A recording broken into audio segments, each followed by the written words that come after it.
yang keluar setelah melahirkan, baik itu dengan proses normal maupun juga mungkin proses operasi misalkan. Darah nifas ini ada tahapan-tahapannya. Kenapa juga tadi muncul, kenapa tidak dilarang untuk masuk ke masjid, dikhawatirkan ada talawuth, damnya itu apa, darahnya itu bisa nanti berceceran.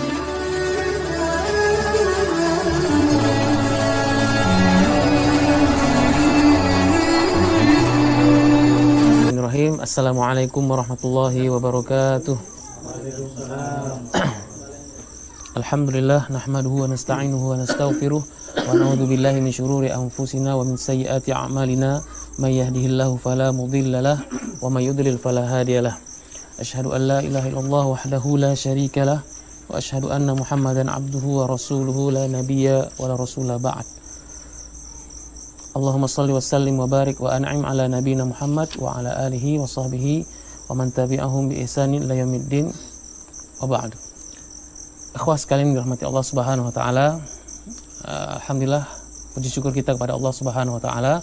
Pada kesempatan kali ini kita masih diberikan kesempatan untuk bermajelis ilmu, bermudzakarah, bermudarosah, karena ada sebuah perkataan dari salaf, ya, ulama salaf terdahulu, di mana disebutkan barang siapa yang menuntut ilmu, atau dalam redaksi Arabnya dikatakan ta'allamul ilma fa inna ta'allumahu lillahi khasyah. Menuntutlah ilmu, pelajarilah ilmu, karena sesungguhnya dengan menuntut ilmu itu akan melahirkan rasa khasyah. Maka emang tujuan kita, kenapa kita bermudzakarah, bermudarosah seperti ini, salah satunya adalah untuk melahirkan rasa khasyah.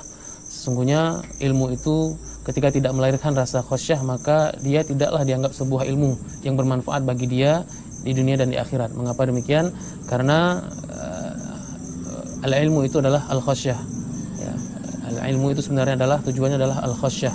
Sebagaimana dalam firman Allah Subhanahu wa taala, "Innama yakhsyallaha min ibadihil ulama." Sungguhnya hanya saja orang-orang yang takut kepada Allah itu adalah orang-orang yang berilmu.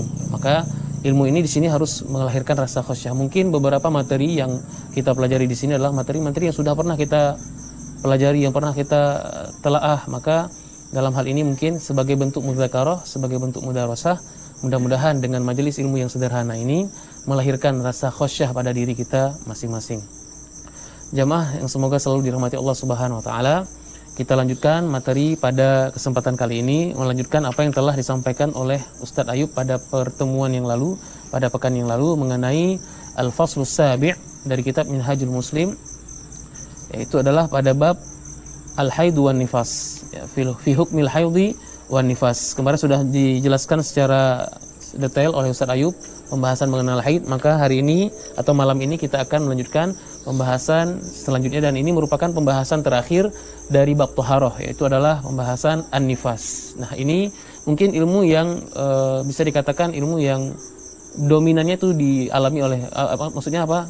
Harus wajib diketahui oleh para wanita, tapi juga tidak menutup kemungkinan bagi kita kaum laki-laki mengetahuinya. Mengapa demikian? Karena ketika nanti kita mengalami hal tersebut bersama istri kita mengalami nifas, maka kita sudah tahu ahkam-ahkamnya, sudah mengenal bagaimana ketentuan-ketentuan syariat dalam masalah darah wanita tersebut. Baik, kita masuk saja dalam materi kita. Yaqul mu'allif rahimahullahu taala, alba an-nifas. An-nifas huwa ad-damul kharij minal farji aqibal wiladah. Nifas ini merupakan darah, maka karena secara definisi ini adalah darah, maka nanti apapun yang keluar dari kemaluan perempuan ketika keluar itu bukan darah, maka nanti bukan kategori nifas. Nanti kita akan bahas seperti misalkan ketuban dan lain sebagainya. An-nifas huwa ad-damul kharij. Secara definisi adalah darah yang keluar minal farji aqibal wiladah, yang keluar dari kemaluan perempuan setelah melahirkan. Jadi ini adalah darah yang keluar setelah melahirkan, baik itu dengan proses normal maupun juga mungkin proses operasi misalkan. Maka darah yang keluar setelah selesai operasi itu merupakan darah nifas. Wala hadda li aqallihi, dan tidak ada batasan minimalnya, bisa saja dia sebentar, enggak lama. Famata ra'at an-nufasa at-tuhra ightasalat wa shallat. Sejauh dia melihat seorang wanita yang nifas itu melihat masa sucinya, maka dia langsung mandi dan juga melaksanakan salat, kecuali illal wat'a fa innahu yukrahu laha karahata tanzih. qabla arba'ina khasyata an tata'adza bil wad', kecuali berhubungan suami istri, maka ini dilarang. Nanti juga akan kita bahas beberapa hal yang dilarang bagi wanita yang mengalami nifas ya. Kemudian ya wa amma aktsaruhu fa arba'una yawman lima ruya anna Ummu Salamah radhiyallahu anha qalat kanatin nufasa tajlisu arba'ina yawman. Hadis yang diriwayatkan oleh Abu Daud. Di sini disebutkan adapun maksimalnya ya, tadi kalau aqalnya minimalnya itu tidak terbatas, bisa saja setelah melahirkan enggak lama kemudian suci 3 hari 4 hari berikutnya. Dan adapun maksimalnya wa amma aktsaruhu fa arba'una yawman. Adapun yang paling maksimal itu adalah 40 hari, dan ini sudah ditentukan oleh sebagaimana yang dituturkan oleh Ummu Salamah radhiyallahu anha, kanatin nufasa tajlisu arba'ina yauman. Adapun wanita-wanita nifas, mereka duduk. Maksudnya duduk di sini adalah tidak melaksanakan sholat, tidak melaksanakan puasa selama 40 hari. Nah, jadi batas maksimalnya adalah 40 hari, di mana 40 hari ini merupakan batas darah nifas, sehingga apapun yang terjadi setelah itu maka dikategorikan bukan darah nifas lagi. Sebagaimana haid, ketika sudah melewati 15 hari masa haid, maka lebih dari 15 hari itu merupakan darah istihadhah, darah penyakit. Begitu juga dengan an-nifas. Maka al-haid wa nifas ini sering disamakan karena memang hukumnya hampir sama, hukumnya sama ya. Wa qalat sa'altu Rasulullah sallallahu alaihi wasallam kam tajlisul mar'atu idza waladat. Kemudian aku bertanya kepada Rasulullah sallallahu alaihi wasallam, berapa lama perempuan itu kalau setelah melahirkan itu berapa lama harus duduk, berapa lama harus tidak beribadah, melaksanakan salat dan puasa.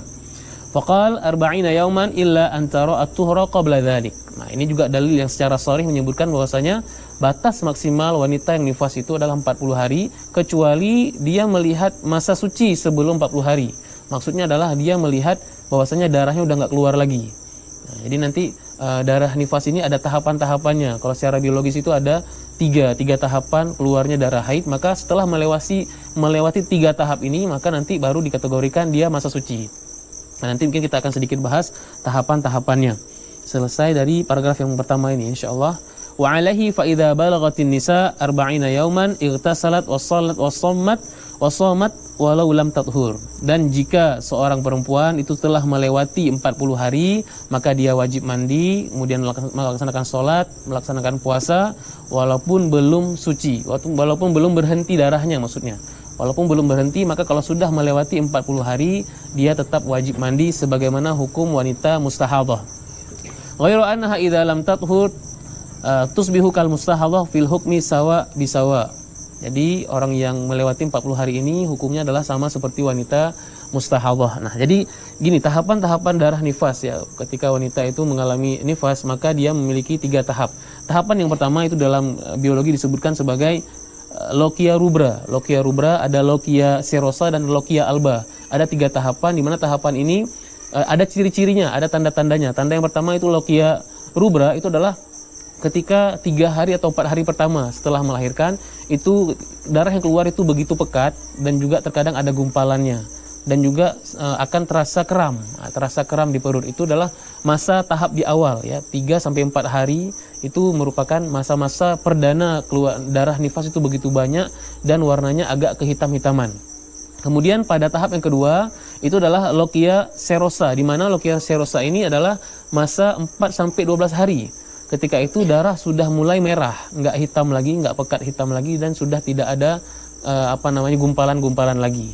Nah, ini masa 4 sampai 12 hari. Adapun tahap berikutnya adalah lokia alba. Ini bisa berkisar 12 hari sampai 6 pekan sampai 40 hari. Itu menunjukkan bahwasanya darahnya sudah mulai mencair, sudah tidak kemerah-merahan lagi, tapi sudah mulai kekuning-kuningan. Sehingga dalam hal ini ya kita bisa mengetahui bagaimana kita bisa mengetahui kapan dia suci dengan tanda tadi, darahnya sudah mulai kekuning-kuningan. Ketika kita cek, maka barulah masuk masa suci setelah melewati tahap yang ketiga. Nah, di sini disebutkan al-madah ats-tsaniyah fi ma yu'rafu bihi at-tuhur. Bagaimana cara mengetahui wanita itu suci dari nifas? Bagaimana kita bisa mengetahui wanita itu telah suci? Maka di sini disebutkan ada 2 cara. Yu'rafu at-tuhuru bi ahadi syai'ain. Awwaluhuma al-qassatul bayda wa hiya ma'un abyad yakhruju akibat tuhur. Itu adalah yang pertama kali, cara yang pertama adalah kita bisa melihat cairan yang bening yang keluar, yaitu keluar setelah masa suci, setelah melewati 3 tahap tadi ya, antara 12 hari sampai 40 hari. Ketika sudah mulai bukan kuning lagi tapi sudah mulai bening, maka itu sudah tandanya sudah suci. Maka dalam hal ini para ulama menekankan ya, kalau sudah suci meskipun belum 40 hari, maka sudah wajib mandi, sudah wajib melaksanakan sholat kembali sebagaimana biasanya. Ataupun cara yang kedua adalah al-jufuf, melihat tanda kering. Kalau sudah kering, maka itu merupakan tanda awal mula dia sudah suci. Al-jufuf ini bagaimana caranya? Adalah dengan memasukkan kapas, kemudian dilihat ketika kapasnya kering, maka dalam hal ini dia sudah masuk masa suci. Jadi ini memang suatu hal yang ternyata ulama sangat menekankan. Karena apa? Karena ini sebagai bentuk kehati-hatian. Termasuk juga bagi wanita yang haid. Bagi wanita yang haid itu mereka harus berhati-hati di hari-hari terakhir. Misalkan kebiasaan haidnya 7 hari, maka di hari ke-6 itu sudah mulai berhati-hati, sering-sering memeriksa, baik sebelum tidur maupun setelah bangun tidur diperiksa. Khawatirnya apa? Ketika masa itu sudah suci dan kita malah lalai, tidak sholat. Maka bagi suami juga sama, ketika hari-hari menjelang hari terakhir selesai haid ataupun menjelang hari selesai nifas, maka kita ingatkan kepada istri-istri kita, ingatkan kepada anak-anak kita untuk mengecek, untuk dilihat, untuk mengecek apakah sudah suci atau belum. Karena ini berkaitan dengan hukum yang wajib baginya, itu adalah dia wajib melaksanakan sholat. Kemudian poin yang berikutnya itu adalah fima yumna'u bil haidhi wan nifas wa ma yubah. Ada 2 poin dalam madah yang ketiga ini, adalah apa-apa yang dilarang dan apa-apa yang dibolehkan bagi wanita yang haid dan nifas. Ya, karena memang hukumnya sama, maka digabung saja. Fima yumna'u bil haidhi wan nifas. Apa-apa saja yang dilarang. Yang pertama adalah berhubungan suami istri. Bagi wanita haid, kemarin sudah dijelaskan panjang lebar, itu efeknya luar biasa. Ketika yang sedang dalam keadaan haid itu bisa menimbulkan penyakit, ya, bermacam-macam penyakit yang mengerikan. Al-wat'u, yang pertama adalah al-wat'u, berhubungan suami istri. Di qaulhi ta'ala wala taqrabuhunna hatta yatuhurna, dan janganlah kalian mendekati mereka sampai mereka suci. Maksudnya mendekati di sini adalah al-jima', itu adalah berhubungan suami istri, bertemunya 2 kelamin. Kemudian yang kedua, as-salatu was-siyam. Ini secara jelas ya, karena memang bagi wanita haid dan nifas itu dilarang melaksanakan salat dan juga dilarang melaksanakan siyam. Sehingga tepatlah para ulama ketika menyimpulkan bahwasanya perempuan itu adalah makhluk yang naqisatul aqli wad din, di mana mereka adalah makhluk yang kurang akal dan juga kurang agamanya. Mengapa dikatakan kurang akal? Kita bisa melihat dalam syariat kita ya, wanita itu tidak diberi porsi untuk menjadi pemimpin, karena memang tadi ada kekurangan dari sisi akalnya dalam mengambil keputusan, dalam mengambil kebijakan. Maka perempuan itu ada kelemahannya di situ. Dan juga naqisatul aqli wad din, dan juga agama. Kenapa kekurangan agama? Maksudnya kurang agama di sini adalah mereka memiliki masa-masa libur, masa-masa haid di mana mereka terbatas untuk melakukan ibadah. Hanya boleh melaksanakan zikir ataupun membaca Al-Qur'an tanpa menyentuh mushaf secara fisik. Nah, itu saja. Sedangkan yang lainnya itu masih ketinggalan dari laki-laki. Maka dikatakan para ulama menyimpulkan al-mar'atu naqisatul aqli wad din, an-nisa naqisatul aqli wad din. Mereka adalah makhluk yang kurang akalnya dan kurang juga dari sisi agamanya. Ghaira anna as-shaum yuqda ba'da tuhri, kecuali saum ya, meskipun mereka dilarang untuk berpuasa, tapi dalam masalah saum atau puasa Ramadan mereka diwajibkan untuk mengqadha puasa tersebut. Was-salatu la tuqdha liqaulihi sallallahu alaihi wasallam, sedangkan salat tidak perlu diqadha, tidak perlu diganti. Berdasarkan hadis dari Rasulullah sallallahu alaihi wasallam, alaysa idza hadatil mar'atu lam tusalli wa lam tasum, wa qaulu Aisyah radhiyallahu anha kunna nahidu ala ahdi Rasulillah sallallahu alaihi wasallam fa nu'maru biqadha'is shaum wa la nu'maru biqadha'is shalah. Kami pernah mengalami haid pada masa Nabi sallallahu alaihi wasallam, fa nu'maru, kami diperintahkan untuk mengganti puasa kami, wa la nu'maru biqadha'is shalah, tapi kami tidak disuruh untuk mengganti salat kami. Maka dalam hal ini ya, wanita yang haid ketika mereka dilarang untuk salat, dilarang untuk puasa, tapi dalam hal puasa mereka wajib untuk menggantinya.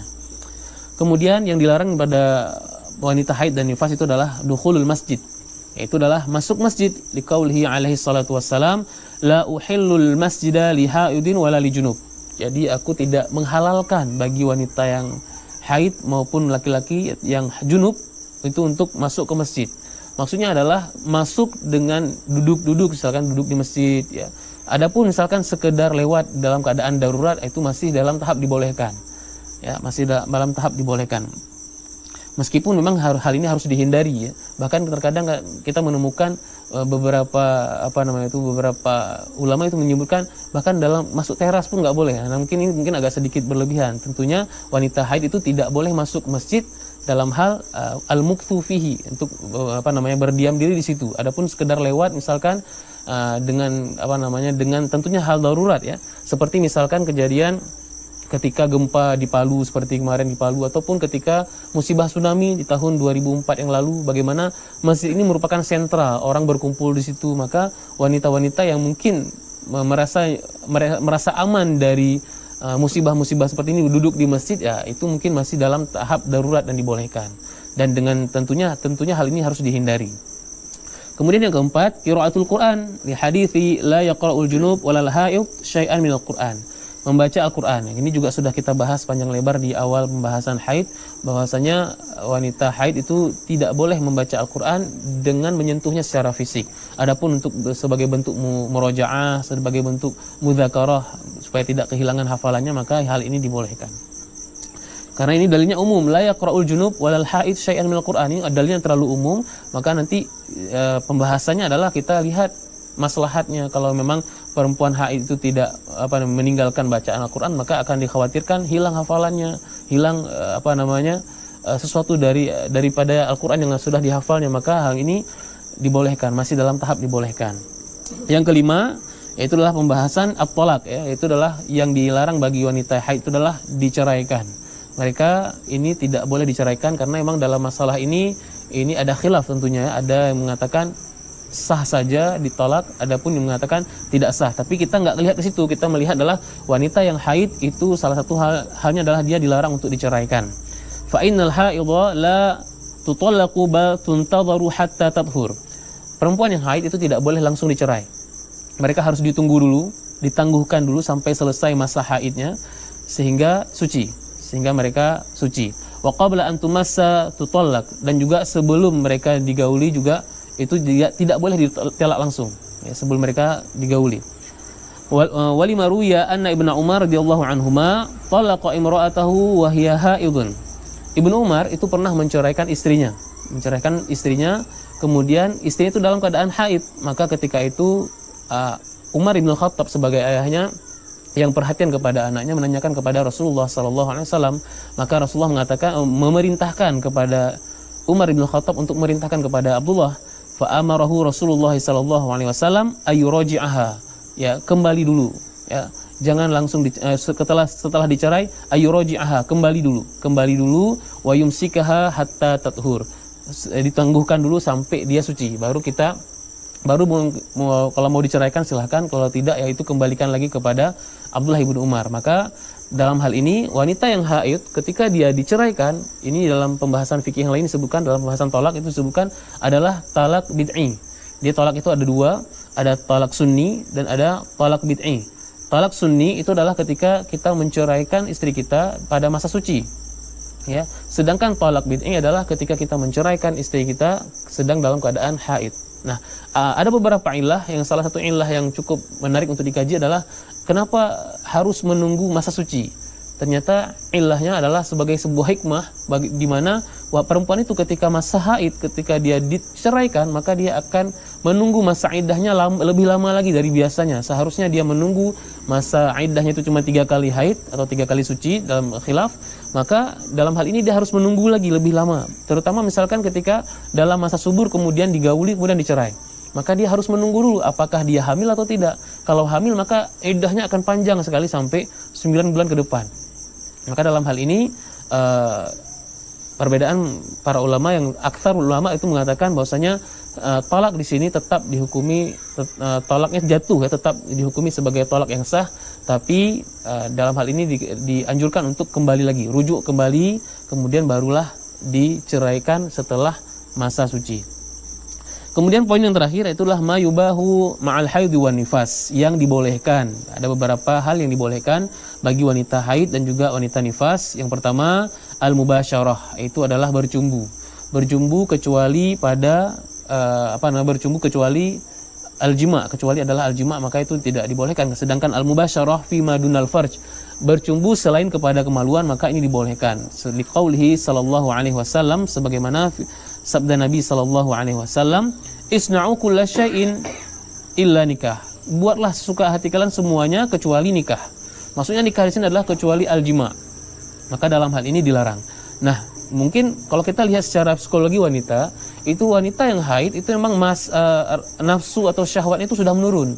Sedangkan laki-laki itu bisa sepanjang tahun, ya kan?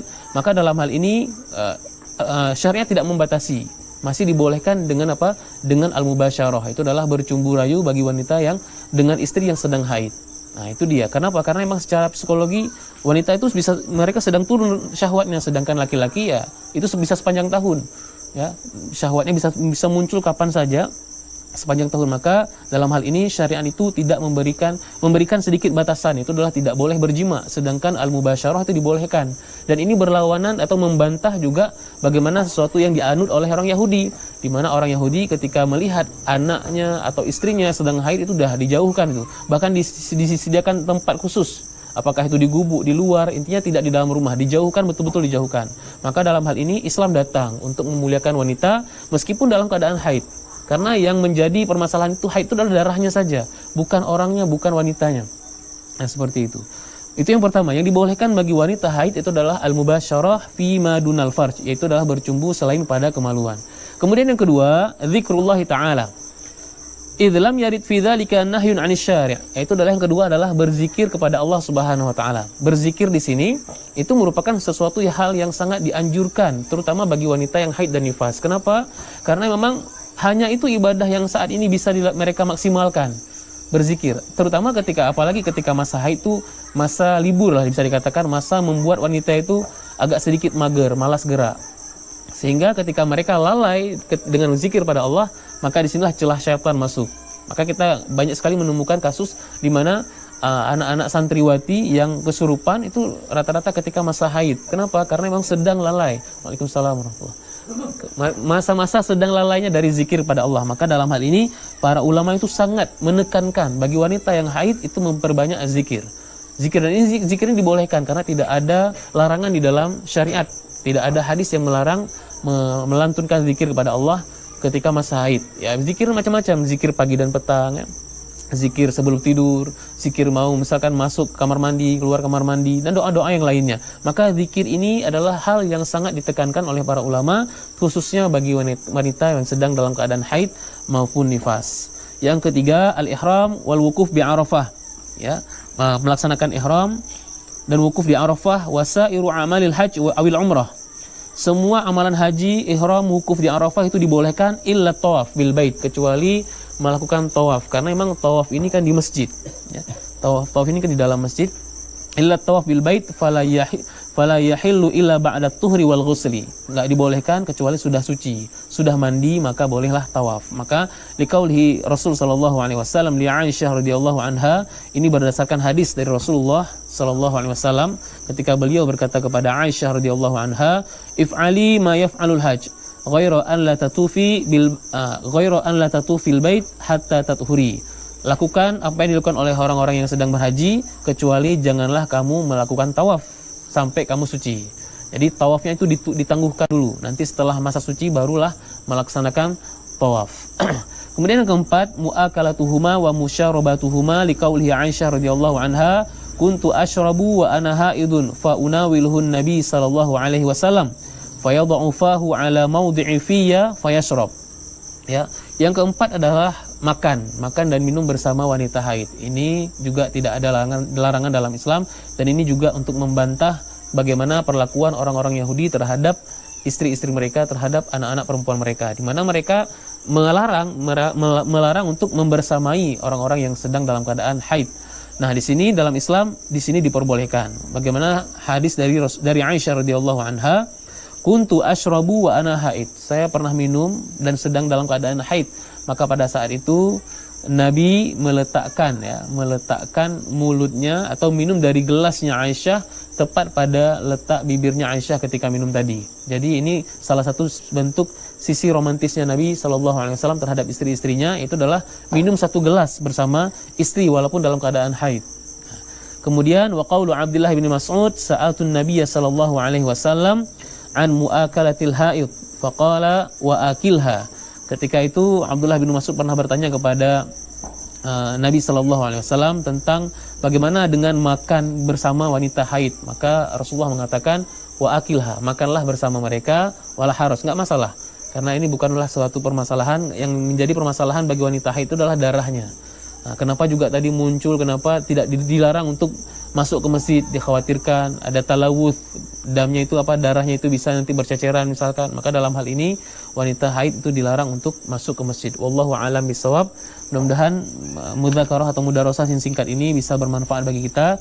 Alhamdulillah kita sudah menyelesaikan satu bab, itu bab tentang taharah. Insyaallah pekan depan kita akan mulai masuk bab yang kedua, atau di sini dalam kitab ini adalah Al-Faslus Samin, ya, bab yang ke-8. Mengapa yang ke-8? Karena kitab ini merangkum bukan hanya fikih saja. Dia di awalnya itu pembahasan mengenai tauhid. Kemudian baru fikih, kemudian nanti juga ada pembahasan tentang akhlak. Maka di sini dalam bab ini bab taharah diletakkan bab yang ke-7. Tapi kalau dalam fikih bab taharah itu merupakan bab yang pertama. Insyaallah kita sudah alhamdulillah kita sudah selesai dari pembahasan bab yang pertama, yaitu tentang at-taharah. Insyaallah ke depan kita akan masuk ke bab as-shalah. Kita tutup dengan doa kafaratul majlis. Subhanakallahumma wa bihamdika asyhadu an la ilaha illa anta astaghfiruka wa atubu ilaik. Assalamualaikum warahmatullahi wabarakatuh.